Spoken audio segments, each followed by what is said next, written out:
Hello and welcome to 01460 On The Go, the podcast by Littletonians for Littletonians.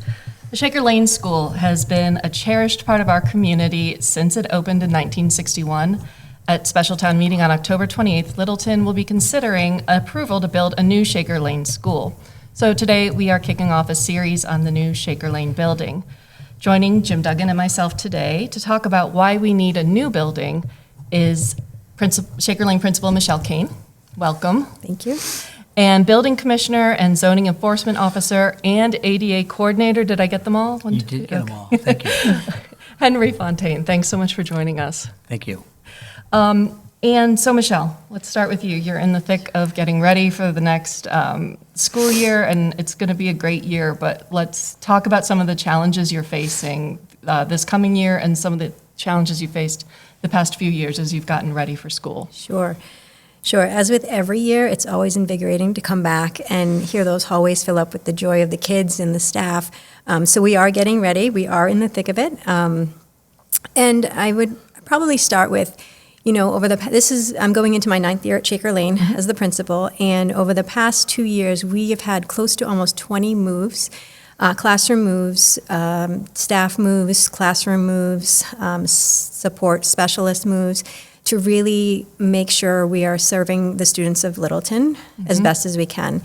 And some of those moves have included clearing out storage closets so that we can repurpose them as offices for staff, so that we can service students in a more quieter location as opposed to in the hallway, which is part of the struggle that we still have, is providing some one-to-one small group learning in the hallways, which can be distracting for 5, 6, and 7-year-olds, where you're trying to give them as much support as they can to make sure they are getting their needs met. But you have hallway traffic, you have, different things taking place in the hallway. So I think the challenges are the space limitations in that building. The addition in the late 90s was great, adding a kindergarten wing, but we recently closed our transitional program. The transitional program has added a wonderful support to the families of Littleton over the past 30 years. But in those 30 years, we have also added many supports to the students. We have a full-time school psychologist. We have an SEL program. We have a school adjustment counselor. We have needs that we're meeting children that allowed us to close the transitional program and open up an additional kindergarten classroom. So with the opening of that kindergarten classroom, we now have 7. That additional wing, the 7 classrooms, that additional wing that was built in the late 90s, I think it was 98, holds 6 classrooms. And what we have done is we have moved our PACE classroom, that's also an addition in the past 2 or 3 years. Our PACE classroom houses students with more needs. It's, for the most part, substantially separate when needed, but as those children can acclimate into the classroom, they do. We have moved that K-2 PACE classroom down into the kindergarten wing to really embed them in that community in kindergarten, which is great for those students. So we pulled one of those kindergarten classrooms out and put it down the main, the original building that was built in the late 60s.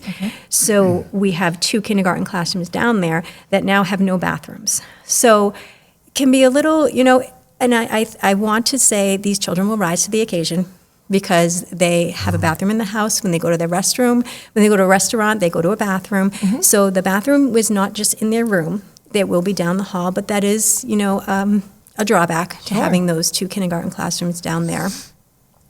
So the reason I was talking about that was, because we've had to close the transitional classroom and open up the additional kindergarten classroom. We now have the kindergarten wing is spread apart. So those 2 teachers are really trying to have some like experiences, some adjoining experiences, because they're not all together.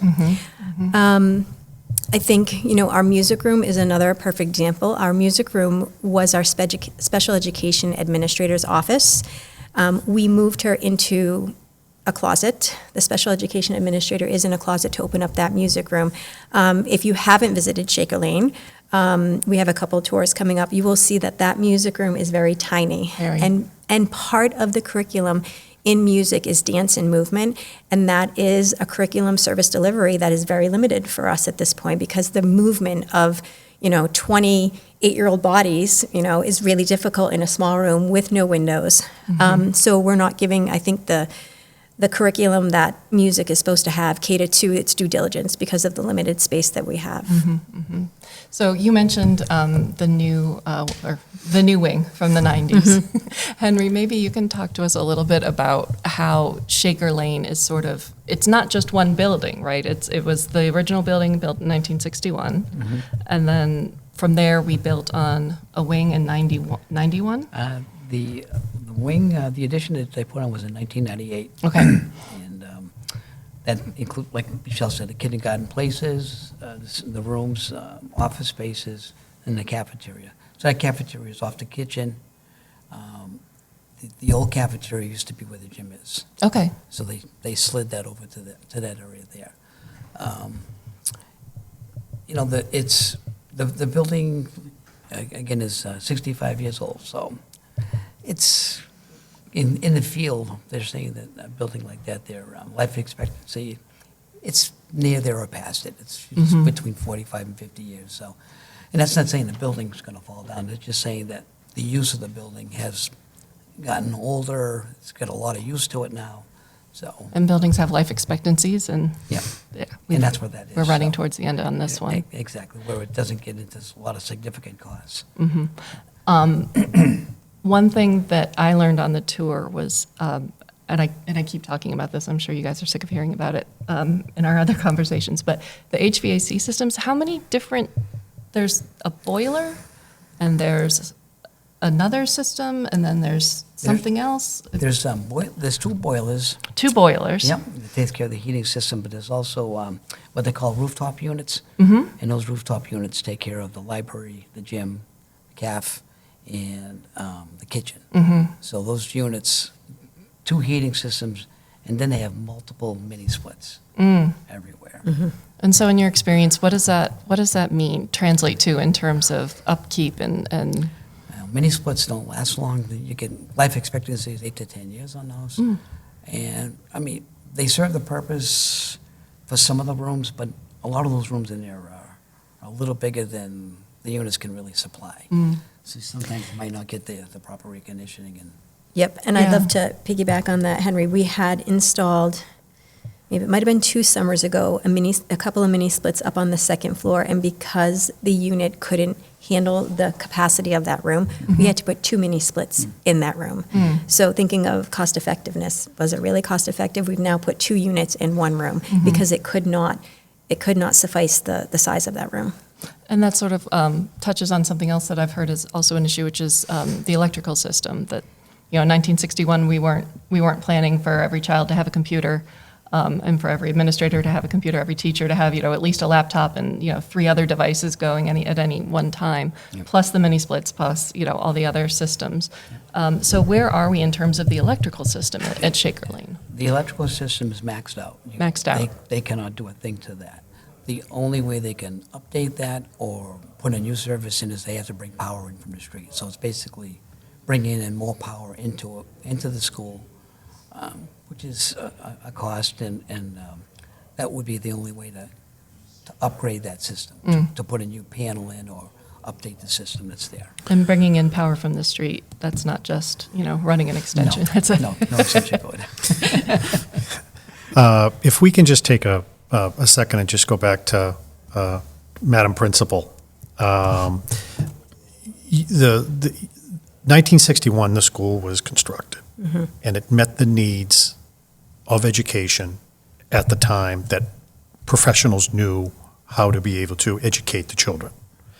Even when we added some addition in 1998, we are still 27 years since what was determined to be a conducive learning environment to today, and the evolution of how you deliver the education to the students has, I bet you, just evolved hundredfold since then.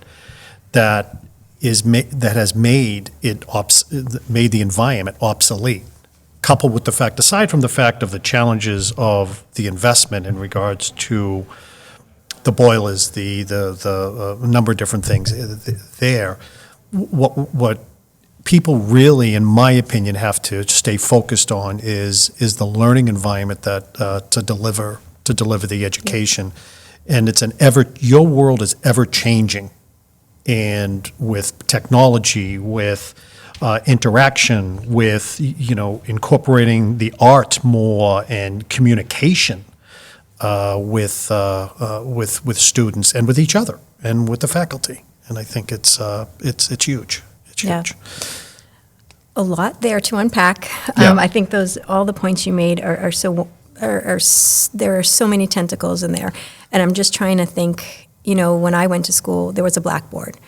We don't use chalk, we don't use blackboard, yet every classroom except the newer wing has blackboards that we have covered with whiteboards.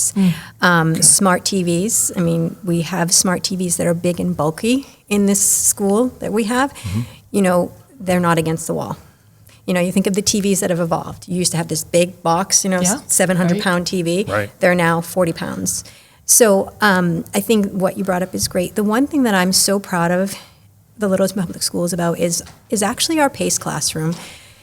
Back years ago, I think we've brought a lot of children back into the school system that would have been outplaced. So we are really trying to keep our children in district, in our school, and because of that, we have created programs to keep them here. So we're not sending them out of district. So they are with their neighborhood peers. But with that comes other services, occupational therapy, physical therapy, speech pathologist, counseling. And I'm happy that we're doing that, but that also takes space Sure. and location. So, it's great that these little kids are with us, and I'm so proud of us as a district for keeping them with us. Yeah. But that also takes up space, and, we are saving the district and saving the town money by keeping them with us. But Right. that also, Right, and that's a great that's a great point on a couple levels. The fact of being able to stay with their peers and the kids they grew up with and they jump around with and things of that nature, which is fantastic. And that's when, just for the listening audience, it's really a matter of that's when children will get in a van or get in a small bus or a larger bus, and they will be, whether it be to Boxborough, Lowell, Billerica, anything like that, and it's up to the district, it's up to us to pay for that transportation. Correct. So back to your point with the financial savings and having it in-house, it's just overall a much more efficient and effective way of providing the education for the children, and it benefits the children a lot more than, okay, get in the van. yeah. And they're with their peers. Right. They're with model peers. I Right. learn best when I have great models, Right. and these kids learn best when they can be with and watch them and learn and do, and then do on their own, and then do independently, and then do together. Right. Yeah, I think that's one of the things that Littleton prides itself on is its sense of community, and one of the reasons that Littleton decided to remain an independent school district was so that we could keep that small town feeling in our schools, and it's so important that every kid gets that opportunity to attend at their own neighborhood school, I think. So I think it's wonderful that we're doing that for sure, and I'm excited about some of the things that I've heard about in the new building that will be providing better and more services and better spaces for those services. I wanted to touch on one thing that you both mentioned, the gym and the cafeteria. Can we talk a little bit about how the cafeteria, how does one use the cafeteria in a given day, Yeah. Michelle? So I'm happy to start with that. So the cafeteria, it's, again, evolution. School, we have now opted into the federally funded school lunch, free. So when I went to school, there wasn't an option for some families. Some families had to pay. There was reduced, there was free. Every child in Littleton is allowed a free lunch. So that increases our lines. And we have a one-way in, one-way out. The way the cafeteria was built, there isn't a two-way access for us to make the kids get through the lines pretty quickly.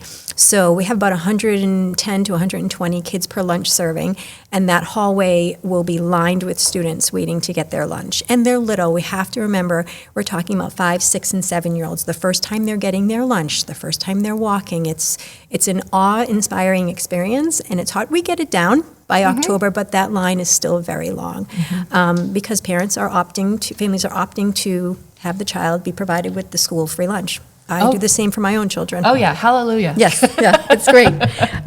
So the limitations are really the service, and we have gotten so creative.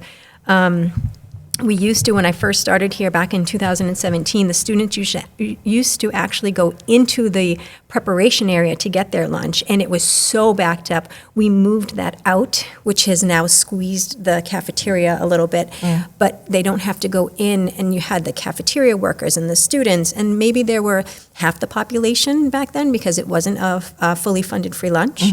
But then once that started, the flow was just too much. So we've pulled that serving space out into the cafeteria area, which has reduced, and there are so many options that we're providing kids, which I think is wonderful.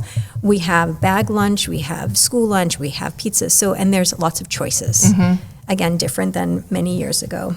So that's the cafeteria. Do you want to talk about the limit? Do you want me to keep going? One thing I wanted to touch on with the cafeteria is it's not just for serving food. Yes, yeah, very, very good point, Karen. So over the past 2 years, we have had to repurpose the staging area in the cafeteria. This past year and this coming year, it is our MLL service, or our multilingual learner service area. So it is a classroom on the stage in between lunch periods. The year before, it was our music room, and that just was not what we had envisioned to work. So we had to rethink that. So last summer, we changed it, or 2 summers ago. Last summer we changed it, and this summer will be the same. However, students still need to be serviced during the lunch period, so we have to take those educators and triple them up into a suite, into another room with another service provider. So during the lunch period, there could be 3 teachers in one room delivering service to 3 different groups of students, which when you think about children learning English as their second language, they need to be focused. It needs to be quiet. Yeah. They need, so it's hard in that big cafeteria setting as it is, and then even harder when they're tripled up together. So let's talk about washing hands. Yes. How does that work? And then I would like to talk about plumbing in general at Shaker Lane and as a system, how it's holding up. Yeah, unfortunately, we don't have any bathrooms located adjacent to the cafeteria. They are down the hallway. It's a little bit of a jaunt, and that bathroom only has 2 sinks. So the students they try to wash their hands when they come in. We do have hand sanitizing stand-up machines. But yes, actually washing their hands, it's a feat for them to leave. And that sort of is indicative of some shortage in the bathroom situation overall. I know, for example, the teacher's bathroom. Yeah. So I'd love to comment just first on the student bathroom. Sure. I think, for 5, 6, and 7-year-olds, especially 5-year-olds, they're not used to urinals. They don't have urinals, at their house. They don't have them when they go to a restaurant.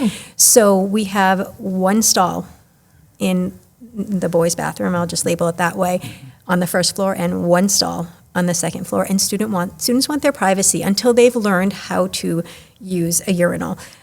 So that can cause major backup. So how many kids per level, roughly? About 110, 120. And 50-50 split, so maybe 50, 60 boys per level. Sure. One stall. 1 stall. Wow. Yeah. And so, Henry, where are we in terms of the plumbing system at Shaker Lane? Can we just bolt on some extra bathrooms on the side, or?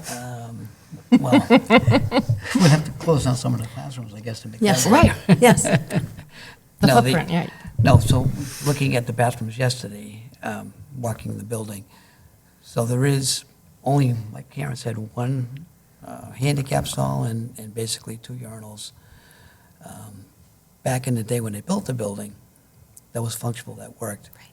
Today, you would need at least 6 urinals and probably 2 stalls. So it is it doesn't meet the code requirements that is needed right now. Okay. The plumbing,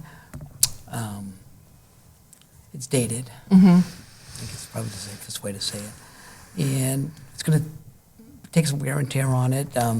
Replacing some of the materials that are there, unless you replace it completely brand new. It's going to take some time to get some parts at some point. Mm-hmm. especially for like some of the heating system and things like that. But the plumbing, from what I could visibly see, it's certainly dated. Yeah.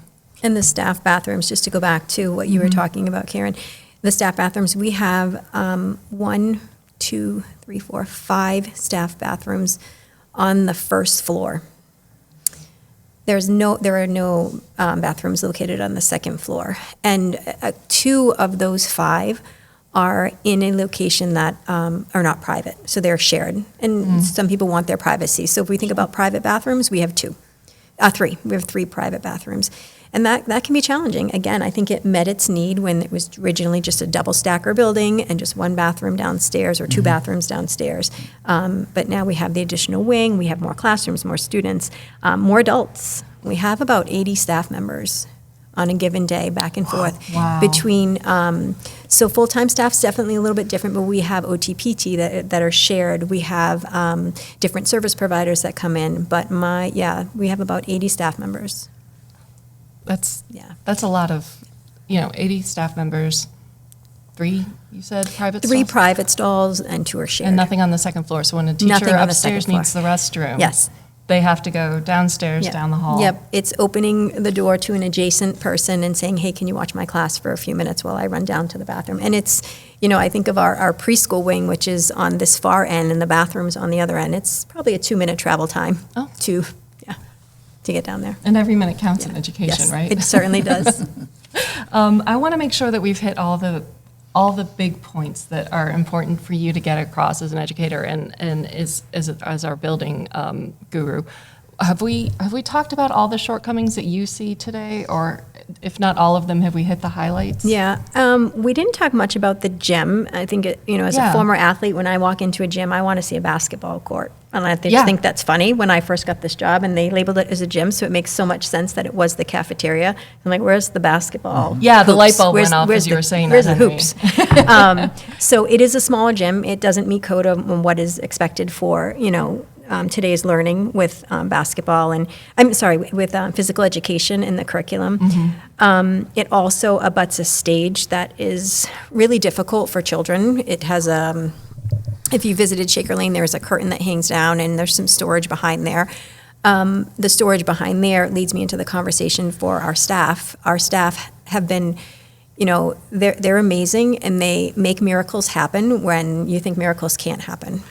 They have a staff room that we've repurposed on that stage that used to be in the loading dock, in the loading dock is now where our cafeteria stores their food. So they have to leave their preparation area, go into the loading dock, which stores freezers, salt for the winter, chairs, to get their, the food needs.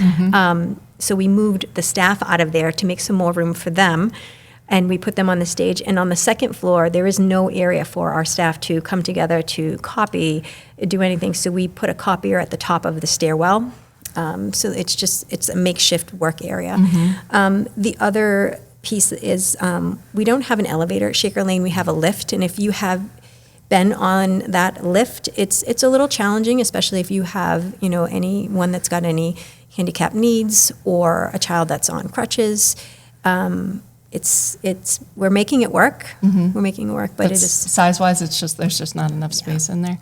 Henry, can you talk a little bit about the standards for what an elevator would be today versus what we have now? So the elevator that they would be looking for today's standards, it would have to be big enough so it could hold a gurney on it. So if somebody wanted to go in with a stretcher to go to the second floor, they'd be able to do that. They wouldn't be able to do it. Just to hop on what Karen said. Michelle. Sorry. Just to hop on that. So that elevator, I actually rode in that yesterday, just with Eric, just to kind of get a good feeling for it. And on the sides, they're not tight to the building, so if little people put their fingers in the sides, they could certainly get hurt pretty badly. There's where the second floor comes up, there's a small space between the door and the floor. They put their fingers in there.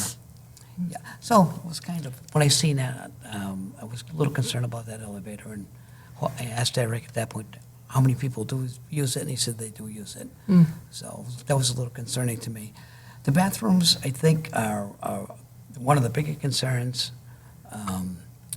because there's really not enough of those bathrooms in there. Per code. Yep. Yeah. Accessibility is certainly a concern to me, and getting the children out of without a sprinkler system, and I hate to say this, but I'm a safety person. Mhm. The only thing that matters to me is the people getting out of the building. Mhm. And without a sprinkler system in there, it's alarming to me that those kids and everybody can get out of that building in a safe manner. Yeah, let's go back to the elevator. So The lift. just The lift, Yeah, right. okay. The lift. Thank you. The lift. So in order really to make this more handicap compliant, and just in case, because it's better to be proactive than reactive, especially in something like this. So to put in an elevator in it, it's not something that can be attached to the building and then be able to move up and down and have access into the building. It actually, you have to build a new elevator within the footprint of the existing building, Yeah. which is then going to take away from even more of your learning space and maybe common space, but basically learning space in order to accommodate a gurney like that. Right. Okay, Yeah, it will take more space. You have to make it bigger, so. right. The exact measurements, I'm not quite sure of, Mm-hmm. but. Sure. But it has to be like a full interior Yeah. elevator shaft that's built into a building Right. Right. that has had 20 moves Yeah. to try to make the space work. And so to lose any of that space would have a huge impact, I think. Yeah. You know, when you're making every square foot count Sure. at this The- stage. The lift right now is just for a wheelchair Just- and one person. I see. Yeah, it's really tiny in there. Yes, yep, just one person Yep. in a wheelchair. Okay. And you're a seasoned professional in the building world, and so I can only imagine that as soon as you walk into, even if you're out at a restaurant, I mean, I'm sure you're automatically saying, okay, where are the exits? Where are the detectors? Where are the, this or that and everything like that? Yeah. And hitting on that, that's exactly what I do, and my wife says to me, "You're not being a building official in a restaurant." She'll tell me, "Stop." Yeah. That's the first thing I do. Yeah.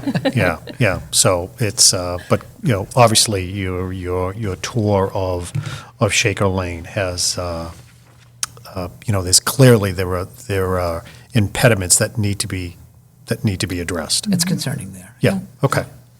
And tours, right? There's actually going to be one tonight? Yes, Is that right? yep, we have a tour. If this is out in time, we invite It will people be, to yeah. come over.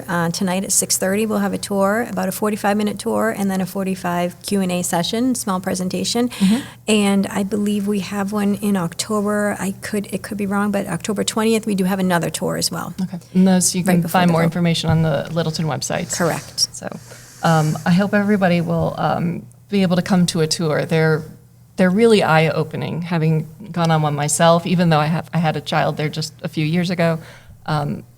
Even as a parent, you don't see all the limitations. You don't see behind the curtains. You don't know about replacement parts for boilers and lifts versus elevators, for example.